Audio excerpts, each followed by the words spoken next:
Alright, this is take 2. 3 actually. Camera wasn't on. Is it on now? Yeah, you're on.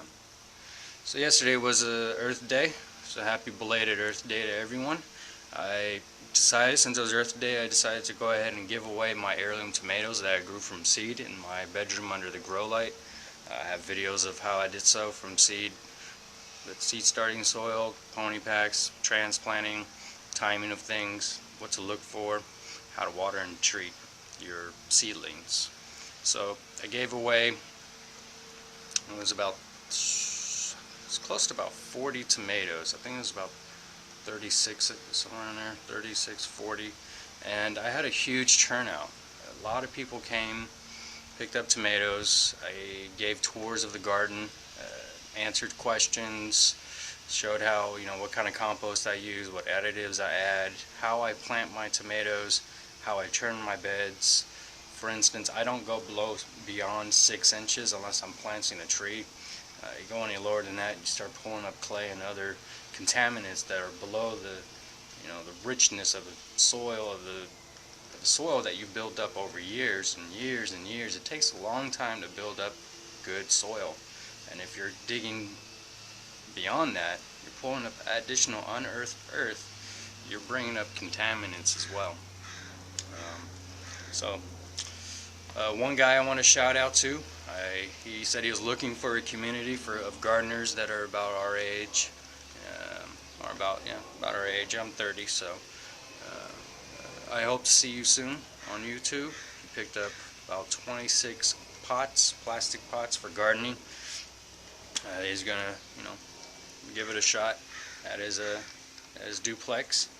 He also picked up 7 heirloom tomatoes. So he's a photographer in the greater LA area. He likes to photograph landscapes. Hey Robert, if you see this, come right back. There's still more pots for you, and you can feel free to take any pictures you want of the garden and use it in your portfolio.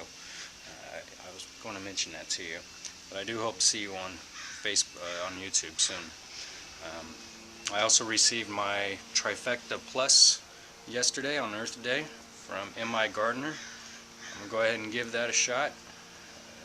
The reason I bought it is because when you showed those tomatoes, that test, not tomatoes, the peppers, the jalapenos, or I can't remember actually what chili it was. I was stunned, just absolutely stunned. So I'm going to give it a shot. It's a great idea. Didn't actually ever think about making money on YouTube, so I'm happy someone thought of it. So what do I have going on now? Hoop house. Doesn't it look like I have the supplies for it? Bunch of PVC piping. This is 1/2 inch PVC, schedule 40, and I got 8 or 9. No, I got 9 of these pipes. I went in and picked up some polyurethane weatherall sheathing. I have no idea. Last time I made, it wasn't really a hoop house. It was kind of a mess of a hoop house that I have back here. If you look 2 years back, you'll see it. But this year I want to do it right. I don't know about the polyurethane sheathing. I need to do some research. Any of my followers that have hoop houses, if you have any suggestions, any comments about the plastic I picked out, let me know. Last time I used PVC plastic, and that was $120 for, I think it was 100 feet by 20 feet. I ended up selling some of it to some construction guys, but it was just a little too expensive, and this was 60 bucks. This is how many millimeters? This is 6 mil. It's 10 feet by 100 feet. I also picked up some 45 to 45 1/2 inch elbows. And what I'm going to do is I'm going to take a piece of PVC, glue it and cement it in here like so, and add another piece of PVC at the bottom. And I'm going to go ahead and use these pipe straps. This is a 1/2 inch pipe straps, and I'm going to secure it. I'm also going to drill a hole through here and secure this and screw it directly into the wood. using what do you call these, drywall screws. And I also have a couple pieces of wood here.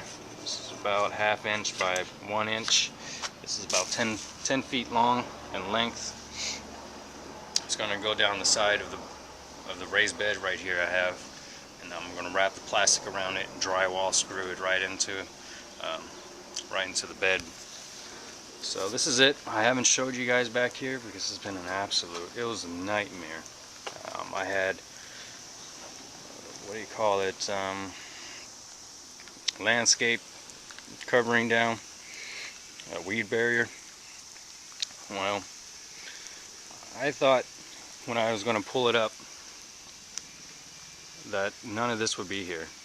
None of these roots, none of this crabgrass. You know, I thought it was just going to be pristine soil, moist, or not even moist. I kind of did expect it to be dry, but I didn't expect these roots to have grown through it. So I'm kind of starting from scratch. I've already tilled this before, pulled out all the roots. Then I put the landscape barrier down, and it held up pretty well. I mean, it's 3 years, so. But I just went ahead and tore it up, dumped it, and it is so solid underneath. The ground is cracking. I got to get some water in here and get it loosened up so I can actually go through it with my tiller again and clean it up again. So this is where the hoop house is going to go, right on top. I'm expecting it to be about 6 feet tall. So this is 1.4, 1 foot 4 inches. And then the PVC plastic, or the PVC pipes, are 10 feet. So it's going to be about 5 feet both sides, sunken in about, I'll go about a 1/2 foot down. So it might be a little bit shorter, might be short. Don't worry, I'm not that tall. I'm only 5'7", so as long as it's close to 5'7", I can walk in there. It's fine by me. And I don't know what I'm going to do with it yet. I'm thinking orchids, but I can't use that clear polyurethane plastic. I got to get some shade cloth. So I don't know what I'm going to do with it, but I'm going to get it up and running, because I am tired of looking at it and not using it. So there's been a lot of work going on here, doing some remodeling. Tore out a bunch of stuff, doing my spring cleaning, and my house does not look the same. Looks like someone else used to live here. Yeah, so I still haven't gotten this bed ready, because I'm planning to do the fountain, but I'm still in the design stage of trying to figure out how I want to do it. So this bed I haven't touched. The tomatoes, this one is doing really well. Lots of weeds though, or volunteers. I'm okay with the, clovers. Alright, they just add nitrogen to the soil. Tons of catnip. Catnip. I just come over here and I feed my cat it. Just take a little piece and give it to him. He loves this stuff. So I also need to do some de-weeding. I might leave the catnip and let a couple grow full size. But I need to come out here and get these little bits and pieces of grass and clear it out. Tomatoes are doing well. Beans, radishes are coming in nicely, nice and thick. Like I said, I don't thin my radishes. They grow. I don't. It's fine if the bulbs are deformed. That's alright. They all taste like radish still. And finally got a little radish right there. This is the Easter radish. So it's supposed to be all different color bulbs. So far just one red radish. Typical colored radish. How about this one? This is the watermelon radish. It's supposed to look like little watermelons when you cut open it. And there's no radishes yet. The package did say this is going to take a lot longer than your regular radish, standard radishes. And I still don't know what to do with the sunflowers. These sunflowers I got from Anita, or Random Helena. She also has a YouTube channel. Haven't heard from you in a while though. You still around? See you on Facebook. Well, I planted all the seeds that she gave me, and most of them germinated. A lot of them did it. I would say 50-50. I tilled it, and now they're just popping up again on their own. So I don't know. I hope they're the short ones. If they are, I'll keep them. If they get a little bit taller, like I think that one might be a big one, like a tall, 10 foot, 15 footer. These other ones, they look like they're probably just going to remain about that size and bulb, put out a flower. So I'll probably just leave them. Why not? Lots of volunteer tomatoes from last year. Tomato right there. There's another tomato right there. So I got to pick those out. I don't want them to grow. Corn is doing pretty good. So I got one died over there. But it's doing good. I have another set started. Squashes are coming in. Cucumber has not.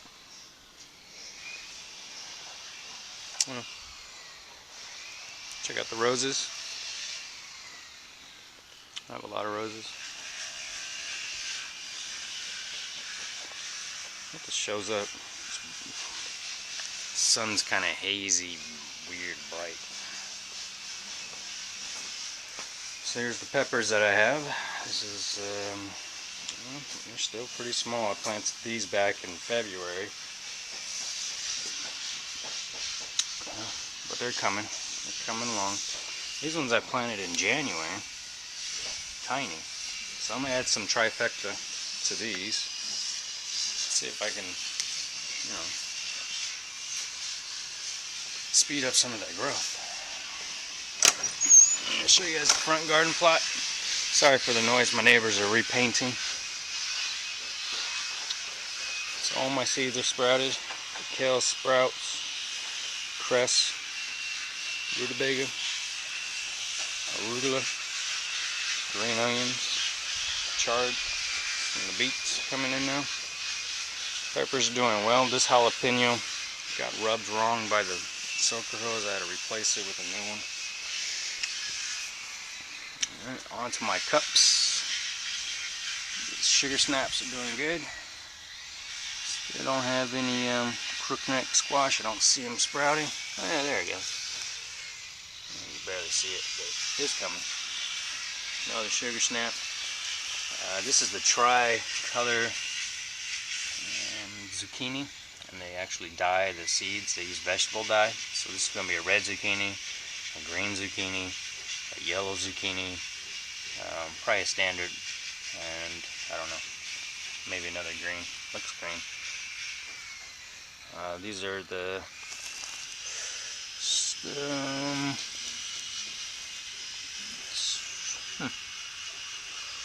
I gotta get better at writing stuff so I can read my own handwriting.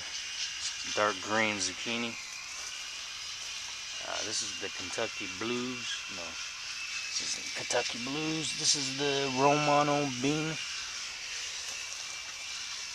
Nothing on that one yet. That's a scallop squash. This Kentucky Blues right there. That's another scallop squash. And lemon cucumber. Nothing in there yet either. But my long cucumbers are starting to sprout. Can't wait for that so they can trail up this thing and block that stuff. Watermelon. There you go. It's a little hard to see, huh? Come on, light, work with me. There you go. See it? There's two of them. Have 6 seeds in there, so see how many more germinate. Pumpkin. Yep, there we go. Starting to sprout. Artichoke. It's doing good. I've been spraying this with a Dr. Earth garlic, onion kind of spray. It's really garlicky because ants love to terrorize those plants. Love to terrorize artichokes. You have to get a head start on spraying them. That one I spray at least every few days because there is an artichoke bulb starting. I want to keep the ants from finding it. Alright, so today I'm going to go ahead and thin out the tomatoes a little bit, remove the suckers, and give them a feed. Alright, so I'm going to go ahead and grab some supplies. I'll be right back.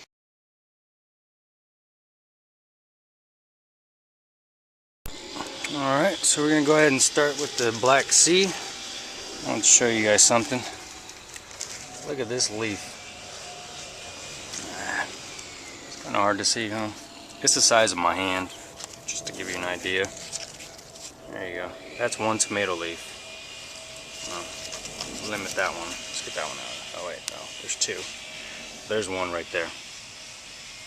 Okay, that's as big as my hand. This is a standard tomato leaf right here. Compared to this one. Massive. Okay. What I like to do is, as soon as I start seeing blossoms, I like to go ahead and feed it. Wow, I got a big sucker there. Look at that. And I got blossoms right on the tip. You know, I'm gonna go ahead and transplant that. I got some major suckers in here. Whoa. Buddy. Alright. I'm going to have to get to that one last. Because I need to get some grow plugs. Get those potted up. Because I want more Black Seas and I don't really have time to do them from seed. Alright.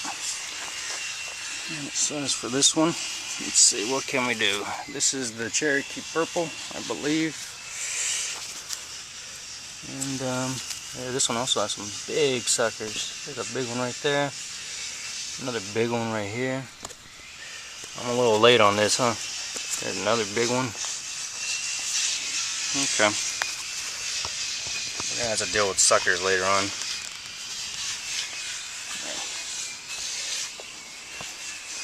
Gotta edit this part out so I can.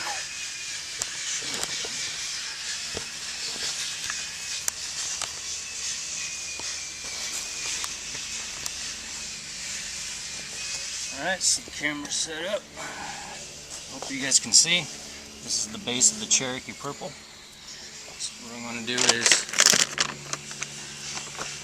first I'm going to go ahead and trim the lower leaves that are close to the ground. Just completely remove them. These are not going to be transplanted. I'm not going to root these. Just going to get these off. Alright. Go a little bit higher up. And, yeah, wash my hands. Wash your hands before you mess with your plants. You know what kind of stuff you have on your hands. And I have a little handy dandy thing. Hand pick, hand trowel, hand pick. Just gonna loosen the soil up around the root ball. Just a little bit. I'm going to fill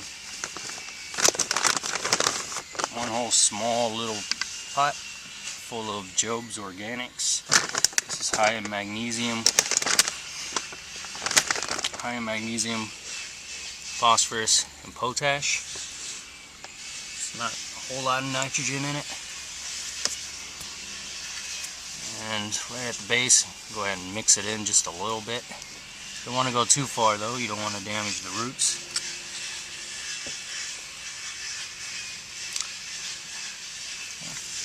And I'll feed it at least once a month. More would be once every 2 weeks. Alright, so now I got the suckers off.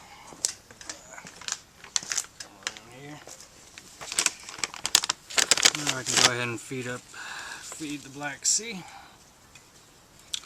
Once again, the same little hand pick.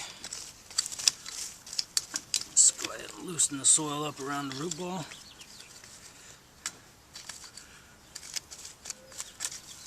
Like so. My little cup. I lost my little cup. Alright, so we're going to go with about seems like it's going to be a heavy feeder. These big leaves. Alright, so go ahead and mix it in. Remember, don't go too deep with your pick. Remove any root weeds around the base so it's not taking your nutrients away. Alright, there we go. It's looking pretty good. I'm happy I held off on watering today because this soil is pretty moist already. So when I first plant my tomatoes, I like to water every day for at least a week and a half. After that, then I start cutting it back to about once a week. Twice a week. I know there's a theory out there, if you starve your tomatoes of water, you get sweeter tomatoes. I don't find that to be true.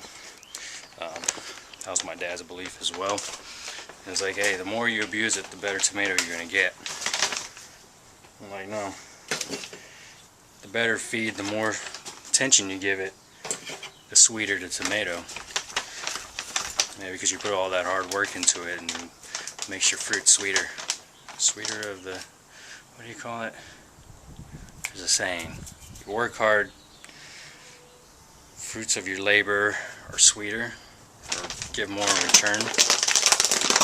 So everyone has their own way. Alright, so that's how I feed my tomatoes. That's the update. And get my hoop house up. Probably get that done as soon as I can, break the ground and get all these weeds out, get all these roots out. Then I'll get in there and start putting this hoop house up together. And I'll do some video or take some stills, and so you guys can see the progress, the steps, and hopefully maybe someone else will inspire someone to build their own and give them the confidence. Me, I haven't really had the confidence to do it right. I've done it once and it didn't do it right. So now I'm going to do it right because I have the confidence thanks to my YouTube friends and me watching all your videos, asking questions. I now feel confident enough to actually join you with the hoop house world and also hydroponic world. Alright, talk to everyone later. Peace.